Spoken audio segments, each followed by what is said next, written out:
अब तो ये लड़का खुद भी हैरान है क्योंकि उसका शरीर अब बच्चे जैसा हो गया है, इसीलिए वो आसानी से गर्ल्स हॉस्टल में रह रहा है। लेकिन नहाते वक्त जब उसने पहली बार मॉडर्न शावर और गर्म पानी देखा तो पूरी तरह चौंक गया। न कोई जादू का मंत्र, न कोई आग पानी की जुगाड़, बस एक नॉब घुमाओ और पानी का तापमान अपने हिसाब से सेट कर लो। उसे जैसे ही लगा कि उसके पीछे कोई है, तभी एक लड़की उसके पास आई।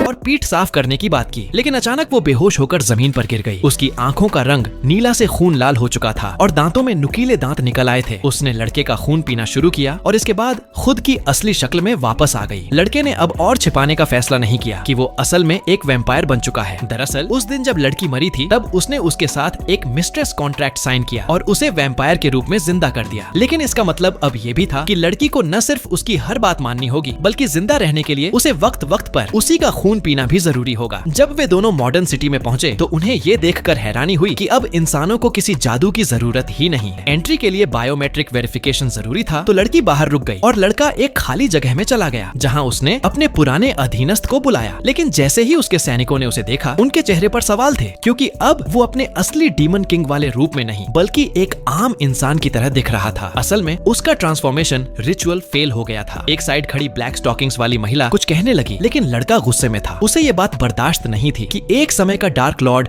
अब एक इंसानी बच्चे की तरह लग रहा है। उसके लिए ये अपमान से कम नहीं था। उसने अपने लोगों को आदेश दिया कि पता करें इंसान जो न तो शक्ति में आदमियों से बेहतर हैं, न ही बुद्धिमत्ता में एल्फ्स से। फिर भी उन्होंने इतनी एडवांस टेक्नोलॉजी कैसे बना ली? खुद वो इस दुनिया में रहकर इंसानों की ताकत का गहराई से पता लगाने वाला था, चाहे उसे पसंद हो या ना हो। लेकिन अब वो इंसानी शरीर में था, तो खाना पीना, कपड़े और रहने की जगह जैसी जरूरतें भी जरूरी थी। इधर ब्लैक स्टॉकिंग्स वाली महिला थोड़ी चिढ़ी हुई लग रही थी।